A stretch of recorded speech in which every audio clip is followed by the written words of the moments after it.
ఓం విద్యారూపిణే నమః. ఓం మహాయోగినే నమః. ఓం శుద్ధజ్ఞానినే నమః. ఓం పినాకధృతే నమః. ఓం రత్నాలంకృత సర్వాంగినే నమః. ఓం రత్నమౌళయే నమః. ఓం జటాధరాయ నమః. ఓం గంగాధరాయ నమః. ఓం అచలవాసినే నమః. ఓం మహాజ్ఞానినే నమః. ఓం సమాధికృతే నమః. ఓం అప్రమేయాయ నమః. ఓం యోగనిధయే నమః. ఓం తారకాయ నమః.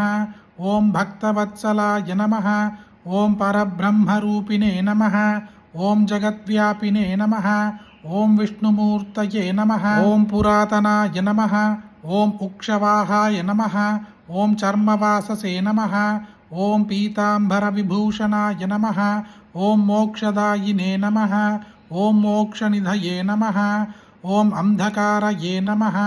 ఓం జగత్పతయే నమః. ఓం విద్యాధారిణే నమః. ఓం శుక్లతనవే నమః. ఓం విద్యాదాయినే నమః. ఓం గణాధిరూపాయ నమః. ఓం ప్రౌఢాభస్మృతి సంహత్రే నమః. ఓం శశిమౌళయే నమః. ఓం మహాస్వనాయ నమః. ఓం సామప్రియాయ నమః. ఓం అవ్యయాయ నమః. ఓం సాధవే నమః. ఓం సర్వవేదైరలంకృతాయ నమః. ఓం హస్తే వన్నిధరాయ నమః. ఓం శ్రీమతే మృగధారిణే నమః. ఓం వశంకరాయ నమః. ఓం యజ్ఞనాథాయ నమః. ఓం క్రతుధ్వంసినే నమః. ఓం యజ్ఞభోక్త్రే నమః. ఓం యమాంధకాయ నమః. ఓం భక్తానుగ్రహమూర్తయే నమః. ఓం భక్తసేవ్యాయ నమః. ఓం వృషధ్వజాయ నమః. ఓం భస్మోద్ధూళిత సర్వాంగాయ నమః. ఓం అక్షమాలాధరాయ నమః. ఓం మహతే నమః. ఓం త్రయీమూర్తయే నమః. ఓం పరబ్రహ్మణే నమః. ఓం నాగరాజైరలంకృతాయ నమః. ఓం శాంతరూపాయ మహాజ్ఞానినే నమః. ఓం సర్వలోకవిభూషణాయ నమః. ఓం అర్ధనారీశ్వరాయ నమః. ఓం దేవాయ నమః. ఓం మునిసేవ్యాయ నమః. ఓం సురోత్తమాయ నమః. ఓం వ్యాఖ్యానదేవాయ నమః. ఓం భగవతే నమః. ఓం రవిచంద్రాగ్నిలోచనాయ నమః. ఓం జగద్గురవే నమః. ఓం మహాదేవాయ నమః. ఓం మహానందపరాయణాయ నమః. ఓం జటాధారిణే నమః. ఓం మహాయోగినే నమః. ఓం జ్ఞానమాలైరలంకృతాయ నమః. ఓం వ్యోమగంగాజలస్తనాయ నమః. ఓం విశుద్ధాయ నమః. ఓం యతయే నమః. ఓం ఊర్జితాయ నమః. ఓం తత్వమూర్తయే నమః. ఓం మహాయోగినే నమః. ఓం మహాసారస్వతప్రదాయ నమః. ఓం వ్యోమమూర్తయే నమః. ఓం భక్తానామిష్టాయ నమః.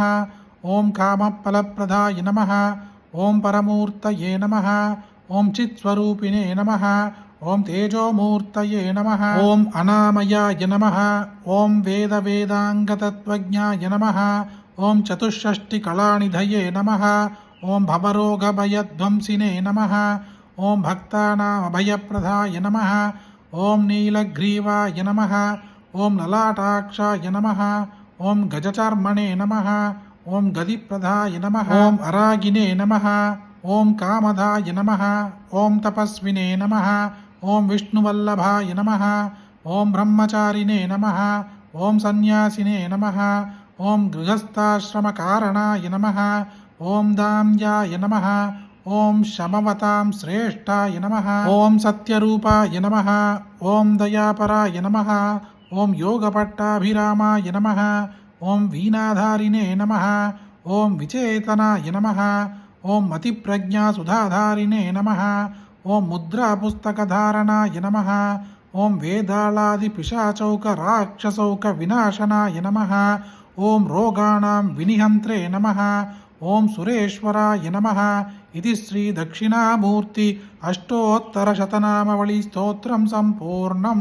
పూర్వజన్మ పుణ్యము పూర్వజన్మ సుకృతము ఉంటేనే ఈ దక్షిణామూర్తి యొక్క 108 తిరునామాలు వినే భాగ్యం కలుగుతుంది. అలాంటి యొక్క అద్భుతమైన ఈ దక్షిణామూర్తి యొక్క తిరునామాలు మీరొక్కరే వింటే సరిపోతుందా? మీకు తెలిసిన అందరికీ షేర్ చేయండి. ఈ వీడియోని లైక్ చేయండి. మళ్ళీ ఇంకొక వీడియోలో కలుద్దాం. జయ జయ శంకర, హర హర శంకర.